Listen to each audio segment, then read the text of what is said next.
Hello दोस्तों, GK में आप लोग का स्वागत है। तो कल हम लोग ने शुंग वंश के बारे में देखे थे, पढ़े थे, ठीक है। कैसे शुंग वंश की स्थापना हुई और किसको हत्या करके जो पुष्यमित्र थे वो क्या किए, तो हत्या करके वृहद्रथ का क्या किए थे, तो हत्या किए थे। जो मौर्य वंश का अंतिम शासक था, कौन था, तो मौर्य वंश का अंतिम शासक था जिसे हत्या कर दिए थे। कौन किए थे, पुष्यमित्र। और उसने ही अपना साम्राज्य को क्या किए, तो स्थापित किए थे, जिसे हम ब्राह्मण साम्राज्य भी बोलते थे या शुंगवंश भी बोलते हैं, ठीक है। तो अपना स्थापित किए और कल हम लोग ने उनके बारे में देखे थे, कुछ पढ़े थे, ठीक। उसी में कल हम लोग मनुस्मृति के बारे में देख लिए, कल पढ़ लिए थे, ठीक। और गर्गी संहिता के बारे में कल देखे थे। गर्गी ने गर्गी संहिता लिखा, मनु ने मनुस्मृति लिखे थे, ठीक है। तो इतना हम क्लास कल की क्लास में देख चुके हैं, आप लोग देख लिए, ठीक है। तो आगे आज का क्लास जो है उसके आगे हम लोग देखेंगे, पढ़ेंगे, सीखेंगे। तो देखते हैं, चालू करते हैं। तो चलते हैं। तो देखिए कहा हुआ कि बौद्ध धर्म में बौद्ध चैतन्य भवन, जो बौद्ध चैतन्य भवन है उसका निर्माण, बौद्ध चैतन्य जो भवन है उसका निर्माण कौन किए थे, तो पुष्यमित्र ने किए थे, ठीक। कौन किए थे, तो पुष्यमित्र ने इसका निर्माण किए थे। बौद्ध चैतन्य भवन का निर्माण कौन किए थे, तो पुष्यमित्र, ठीक। आगे चलते हैं। इनके शासन काल में 2 युद्ध हुआ। क्या हुआ, 2 युद्ध हुआ था इनके शासन काल में, 2 युद्ध हुआ, ठीक। तो 2 युद्ध हुआ, तो जिसमें 2 युद्ध हुआ। कौन सा, एक विदर्भ का युद्ध हुआ और एक भवन आक्रमण हुआ। कौन कौन हुआ, विदर्भ का एक युद्ध हुआ था, विदर्भ का युद्ध, और एक भवन पे का हुआ था, आक्रमण हुआ था। तो 2 युद्ध हुआ था इनके समक्ष में, ठीक। इनके समक्ष में कौन युद्ध हुआ था, 2 हुआ था। और जो पुष्यमित्र थे उनके बेटा कौन थे, तो अग्निमित्र थे।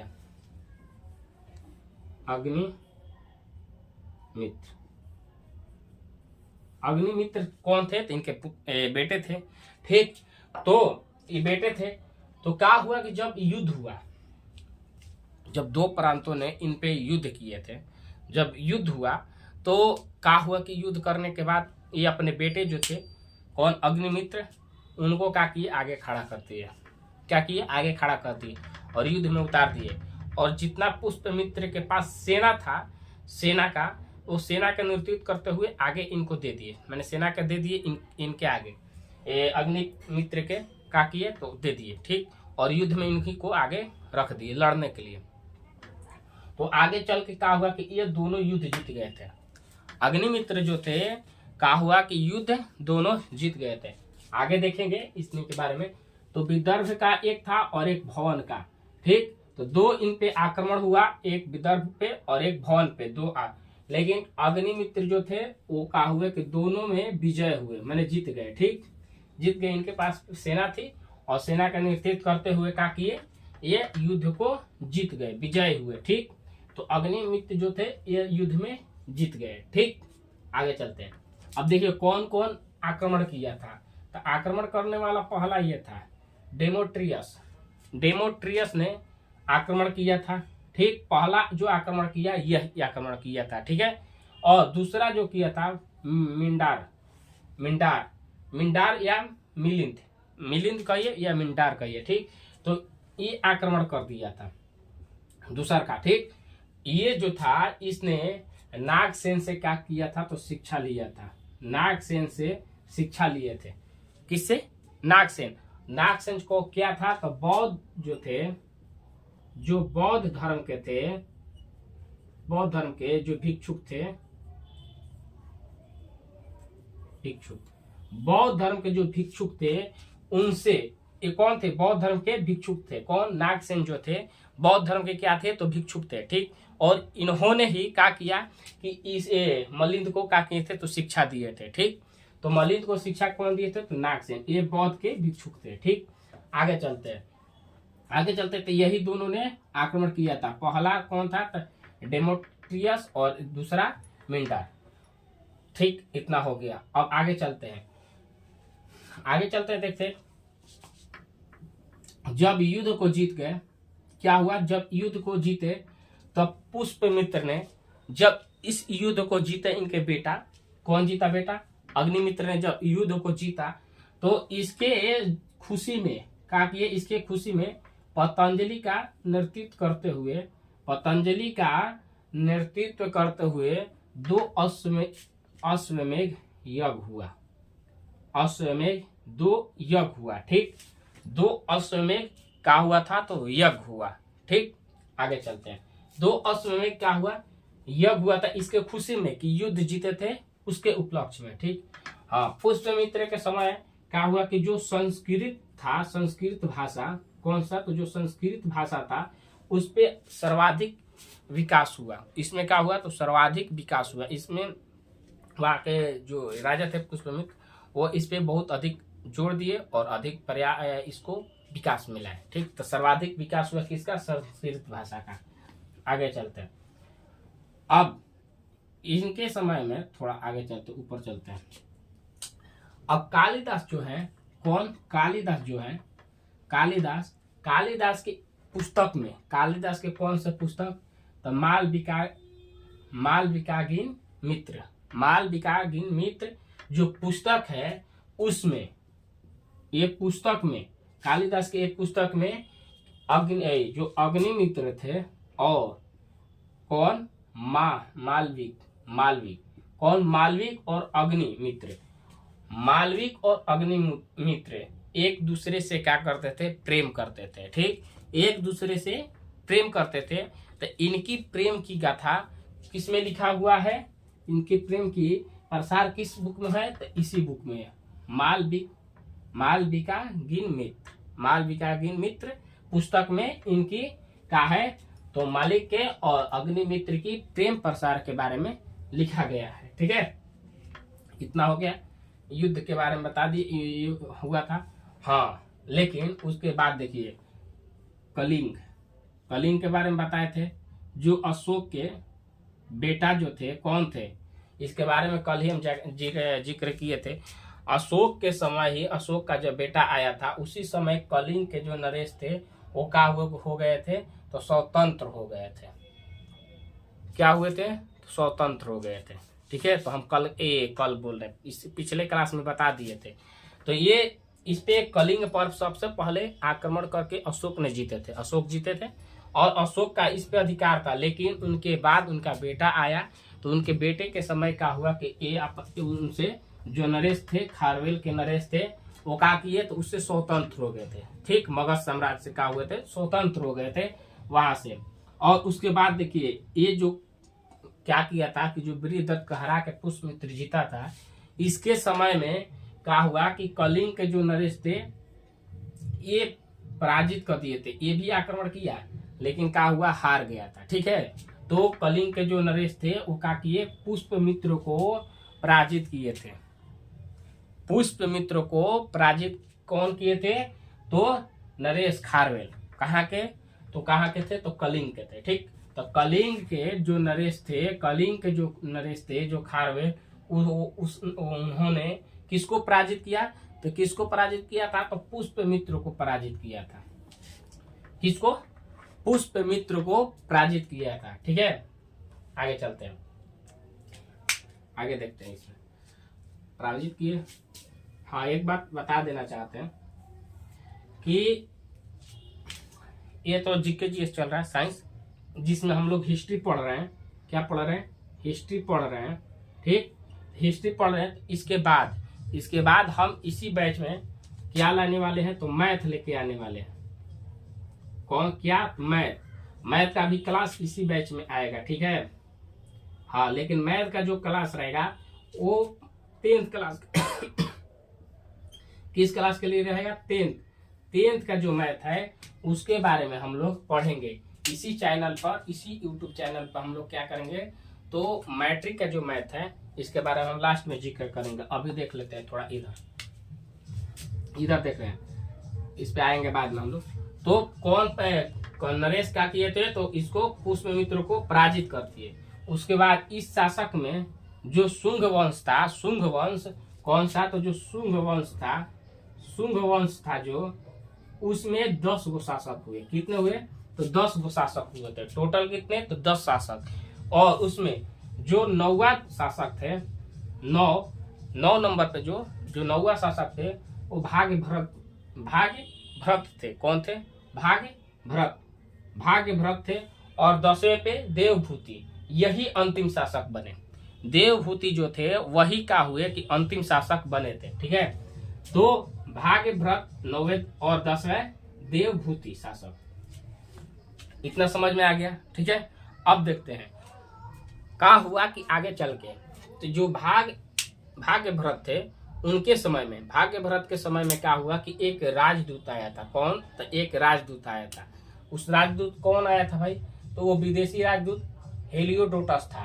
कौन था? तो हेलियोडोटस आया था। पूछेगा कि किसके शासन काल में हेलियोडोटस आया था? तो भाग्य भरत के समय में आया था। बोलेगा कौन सा शासक था उस समय को, किस वंश का, कौन सा वंश चल रहा था? तो वंश शुंग वंश चल रहा था। कौन? तो शुंग वंश। तो शुंग वंश के शासक काल में कौन आए थे? तो हेरियोडोटस आए थे। ठीक, हेरियोडोटस आए थे। उस समय राजा कौन थे? तो उस समय के राजा कौन थे? तो भाग्य भरत थे। ठीक है, तो इस आए थे। आगे चलते हैं। जब ये आए, हेरियोडोटस आया था, आया तो आने के बाद यहाँ कुछ दिन का ये राजदूत बन के आया था। क्या बन के आया था? तो राजदूत बन के यहाँ आया था। ठीक है, तो जो विदेशी था और राजदूत बन के आया था। जब यहाँ आया और कुछ दिन यहाँ पे रहा तो उसने भागवत धर्म के बारे में सीख ली। भागवत धर्म को वो सीखा और अपने अंदर ग्रहण किया। ठीक है, तो भागवत धर्म सीखने वाला कौन है? तो भागवत धर्म कौन सीखने वाला है? तो हेरियोडोटस। ठीक है, किसके समय में आया था? तो भाग्य भरत के। किस वंश पूछेगा? तो शुंग वंश के समय आया था। ठीक है, आगे चलते हैं और आगे देखेंगे कि जो भगवान विष्णु है, कौन? भगवान विष्णु, इनके बारे में देखिए। पहले बताए थे कि जो जिला थी पाटलिपुत्र और एक और विदिशा, जो वेशनगर से नाम से हम लोग जानते थे। तो वहां पे भगवान विष्णु के बारे में देखेंगे। हाँ, भगवान विष्णु की चल रही थी। भगवान विष्णु और इनके बारे में क्या हुआ कि गण पुराण, भगवान विष्णु और यहाँ क्या हुआ कि यहाँ पे गण पुराण की अभिलेख हुआ। जो वेशनगर है ना, वेशनगर में भगवान विष्णु की धार्मिक चल रही थी और इस नाम से। और यहाँ पे क्या हुआ कि जो विदिशा था वहीं पर ये चलते हुए विष्णु के बारे में। और आगे चल के क्या हुआ कि ये गण पुराण ध्वज, गरुड़ ध्वज, कौन? गरुड़ ध्वज अभिलेख की रचना हुई। क्या हुई? तो गरुड़ ध्वज की रचना हुई थी। ठीक है, तो गरुड़ ध्वज की रचना हुई। आगे चल के देखते हैं। तो देखते हैं तो आगे तो क्या हुआ कि गण ध्वज का अभिलेख हुआ था। ठीक, गण ध्वज का अभिलेख किससे मिलता, कहाँ से मिलता है? तो विदिशा से मिलता है। ये भगवान विष्णु के क्या हुआ था? भगवान विष्णु के सम्मान में, भगवान विष्णु के सम्मान में क्या हुआ था? तो ये वेशनगर विदिशा में हुआ था। ठीक है, और उन्हीं के गरुड़ ध्वज के अभिलेख से ये वहां लिखा गया। क्या हुआ? तो लिखा गया। गरुड़ ध्वज के क्या किया गया? तो लिखा गया। ठीक है, जैसे अशोक अभिलेख के बारे में हम लोग पढ़े, वैसे ही इनके बारे में गरुड़ ध्वज के अभिलेख लिखा गया। ठीक, और आगे देखते हैं। आगे चल के क्या हुआ कि जो देव दिवस थे, जो देव दिवस से शब्द का प्रयोग, देव दिवस का प्रयोग मैंने जो शब्द का प्रयोग हुआ। ठीक है, इनका प्रयोग हुआ क्यों? भगवान विष्णु के सम्मान के लिए। आगे बताए, भगवान विष्णु के सम्मान के लिए वेशनगर में क्या हुआ था? तो खड़गपुर अभिलेख हुआ था और उन्हीं के सम्मान में देव दिवस शब्द का प्रयोग किया गया। क्या किया गया? तो प्रयोग किया गया। इतना समझ में आ गया? तो देव दिवस के क्या हुआ? शब्द का प्रयोग किया गया। आगे चलते हैं। जो जालधर है ये शिलालेख कहाँ? तो पंजाब में है। जो जालधर शिलालेख है वो कहाँ पर है? तो पंजाब में है। ठीक है, और शिलालेख ये मिली थी। जालधर शिलालेख कहाँ मिली थी भाई? पूछेगा कि जालधर शिलालेख कहाँ मिली थी? तो पंजाब में। ठीक, ये कौन सी किसके शिलालेख थी? तो पुष्पमित्र के उसके बारे में शिलालेख ठीक लिखा हुआ था। ठीक है, इतना आगे समझ में। आगे चलता है।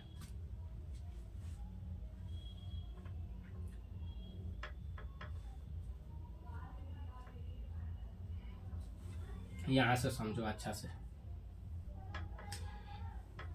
यहां से चलते हैं थोड़ा आराम से। भगवान धर्म को, भागवत धर्म को ये तो अपना लिया था।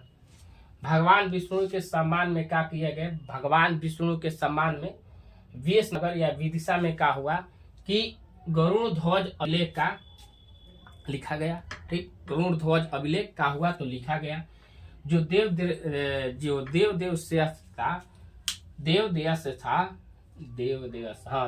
शब्द था, ये प्रयोग इन्हीं से हुआ था। ठीक है, जो ये जालंधर था, जालंधर, वो पंजाब से शिलालेख मिलती है। क्या होता है, तो पंजाब के शिलालेख से क्या होता है तो हमको मिलता है।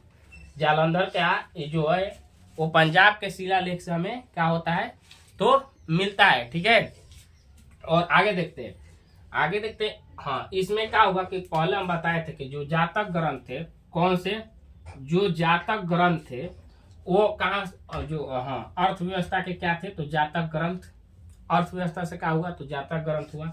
एवं मिलित नंद जो पन्हा थे, ये नामक एक पुस्तक थे। ठीक, मिली नंद पन्हा एक नामक पुस्तक थी। ठीक है, इससे क्या हुआ था तो जातक ग्रंथ हमें, हाँ ये एक मिनट, मिली नंद पन्हा और जातक ग्रंथ दोनों अर्थव्यवस्था से मिली थी। ठीक है, तो यहाँ पुनः एक बार देखें कि जो जातक ग्रंथ थे और मिली नंद पन्हा जो थे ये कौन से पुस्तक तो अर्थशास्त्र से प्राप्त हुआ था। ठीक, आगे चल के देखते हैं। आगे इसमें देखेंगे तो हम बताए थे कि जो 9वें कौन थे तो 9वें थे भागभरत, और 10वें कौन थे तो 10वें देवभूत थे। अंतिम शासक इसके देवभूत थे। ठीक, तो जब देवभूत थे अंतिम शासक इसके, देखते हैं क्या थे तो अंतिम शासक कौन थे तो देवभूत थे। ठीक, और इनकी हत्या कौन कर दिया तो इन्हीं का मंत्री जो था वही इनका क्या किया तो हत्या कर दिया। मंत्री का नाम कौन क्या था तो वासुदेव जो थे किसके मंत्री थे तो देवभूति के मंत्री थे। ठीक, लेकिन इन्होंने क्या किया कि हत्या कर दिया, किसकी तो देवभूति की हत्या कर दिया। ठीक, तो देवभूति की हत्या जब कर दिया तो इनकी क्या होगी तो मृत्यु हो गई। और जब मृत्यु हुआ तो उसके बाद जो शुंग वंश था उसका अंतिम शासक था। शुंग वंश था इसका अंतिम शासक कौन था तो यही था। कौन था तो देवभूति था, और इसकी हत्या हुआ वासुदेव ने कर दिया। तो ये तो खत्म हो गया वंश, क्या हुआ तो इस वंश खत्म हो गया। और आगे जब वासुदेव आए तो इन्होंने अपना वंश कौन सा चलाया, नया वंश, जिसे हम लोग कण्यक वंश कहते हैं, कण्व वंश। ठीक, तो ये आगे वंश आएगा, कण्व वंश आएगा। ठीक है, तो ये वंश के वासुदेव ने अपना स्थापित कर दिया, और इस वंश के आगे हम लोग कल देखेंगे। ठीक है, तो इसमें हम बता दें कि देखिए उस आधा के बीच में रोक दिए थे, तो हम उसके बारे में हम आज देखेंगे तो बता रहे। तो ये तो हिस्ट्री हो गया, ये हिस्ट्री का क्लास चल रहा है। लेकिन ये हाँ इसमें बता दें कि हिस्ट्री का जो क्लास है इसमें ये तो फाउंडेशन बैच चल रहा है। क्या चल रहा है फाउंडेशन, ये तो फाउंडेशन बैच चल रहा है। फाउंडेशन बैच में क्या चल रहा है तो हिस्ट्री चल रहा है। क्या चल रहा है हिस्ट्री चल रहा है। ठीक है, तो इसमें तो हिस्ट्री चल रहा है, इसमें तो हिस्ट्री चल रहा है। ठीक है, लेकिन हम ये हिस्ट्री चला, लेकिन हम इसमें अब आगे यही चैनल पे, यही जो यूट्यूब चैनल है, इसी चैनल पे जो 10th क्लास है, क्या तो जो 10th क्लास है वो भी बिहार बोर्ड, क्या तो बिहार बोर्ड के है, जो बिहार बोर्ड के जो भी लड़के हैं उनके लिए, जो बिहार बोर्ड के लड़के हैं उनके लिए क्या लेके आ रहे हैं हम तो मैथ का क्लास लेके आ रहे हैं। मैथ का क्लास रहेगा। ठीक, मैथ का क्लास, उसमें क्या रहेगा कि ये तो चल रहा है ऐसे लिखा हुआ, लेकिन उसमें क्या चलेगा ना कि जो मैथ का एनसीईआरटी बुक है, जो एनसीईआरटी बुक है ना, उसको हम एकदम 0 से चलेंगे, और उसमें देख जो भी प्रश्नावली है, जो भी प्रश्नावली होगी उसमें हम लोग क्या करेंगे तो उसमें एक मान लो कि 1.1 है तो इसका जितना क्वेश्चन होगा ना उसको हम बोर्ड पे हल कराएंगे। क्वेश्चन लिखा रहेगा उसको हल कराएंगे एकदम धीरे धीरे, स्लो स्लो। उसके बाद मान लो कि इस 1.1 प्रश्नावली में 5 क्वेश्चन है तो हम 10 क्वेश्चन बनाएंगे। 5 क्वेश्चन बुक से रहेगा और 5 क्वेश्चन हम अपना से लेके आएंगे, ठीक है। तो हम 5 बनाएंगे जो बुक का क्वेश्चन होगा और 5 होमवर्क देंगे और उसके बाद खुद हम ही हल करेंगे। होमवर्क देंगे एक दिन के लिए, आप लोग हल करके आइएगा। उसके बाद क्या करेंगे तो हम फिर इसको हल करेंगे। तो ये भी जल्द आएगा। जैसे ही अभी चल रहा है क्या, तो जो बिहार बोर्ड का एग्जाम चल रहा है तो इसमें हम इसलिए रुके हुए हैं। जैसे ही खत्म होगा तो कुछ दिन के बाद क्या करेंगे, जो मैट्रिक का क्वेश्चन है 10th का, एकदम एनसीईआरटी बुक को हम 0 से पढ़ा के खत्म करें लास्ट तक। और ये दावा के साथ बोल रहे हैं कि हम पढ़ाएंगे और मैट्रिक क्लास में 90% आएगा। 100 नंबर का पेपर होता है जिसमें 90 आएगा, ये निश्चित बोल रहे हैं दावा के साथ कि 90 आएगा। क्यों? क्योंकि इतना हम मेहनत इतना करेंगे ना कि खुद आएगा। हम मेहनत करेंगे तो लड़का भी मेहनत करेगा। जो डाउट इसमें देखिए, किसी को डाउट होगा, हम साइंस बता रहे थे इसमें डाउट है मानते हैं, लेकिन उसमें डाउट नहीं छोड़ेंगे। एक क्वेश्चन बताएंगे ना एक तो उस पर इतना एक बनाने के बाद एक अपना से उसी समय देंगे, उसके बाद एक और बनाएंगे, तब दूसरा का क्वेश्चन जो होगा अगला क्वेश्चन उसको हम बनाएंगे। तो अभी से बोल दे रहे हैं कि जो भी लड़का है इससे जुड़ा रहेगा, यही यूट्यूब चैनल पे आएगा, वो अंत कोई और पे नहीं आएगा, इसी पर आएगा। अभी से जाओ, अभी से इस चैनल को ज्वाइन करो। यूट्यूब है क्या, यूट्यूब जो चैनल है उस पर @ग्रेड रुद्र डालो और 215। यदि छोटे भाई हो तो उसको भी शेयर कर दो, अपने दोस्तों को बोलो। और ये हम जल्द लेके आएंगे, टाइम नहीं बताएंगे क्योंकि उस टाइम से थोड़ा दिक्कत है, लेकिन फरवरी खत्म होते होते मार्च जो है ना, मार्च का महीना है इसमें आ जाएगा। और एक बात और कि मार्च में चालू करेंगे और आप लोग को अक्टूबर में खत्म हो जाएगा, अक्टूबर में खत्म कर देंगे, ठीक। और इतना अच्छा से मार्च चालू करेंगे, अक्टूबर में खत्म होगा केवल मैथ का क्लास, ठीक। और उसमें हम देखेंगे यदि अच्छा रहा तो और लड़के को लाएंगे जिसमें मैथ का ऑल सब्जेक्ट आ जाए, लेकिन शुरुआत में मैथ को हम लेके आएंगे। अभी मार्च तक आ जाएगा और ये चलेगा बिल्कुल फ्री, यूट्यूब पे रहेगा, कोई चार्ज नहीं लगेगा, बिल्कुल फ्री चलेगा, ठीक है। तो एक दिन अपने पढ़ाएंगे ना तो उसमें समझ में आएगा। जब जिस दिन चालू कर देंगे उस दिन खुद लड़के को समझ में आएगा क्या चीज़ है, ठीक। तो मिलते हैं। ऐसे तो ये कौन सा चल रहा था, शुंग वंश चल रहा था, तो शुंग वंश खत्म हो गया। और इसके बाद हम लोग कण्व वंश के बारे में कल जिक्र करेंगे। तो कण्व वंश है, इसके बारे में कल हम लोग पढ़ेंगे। इसका वंश का स्थापना हुआ था, ठीक है। स्थापना हुआ कौन किए तो वासुदेव क्या किए, वासुदेव ने किया था, ठीक है। इसके बारे में हम लोग कल देखेंगे और भी अच्छे से। मिलते हैं कल के वीडियो में।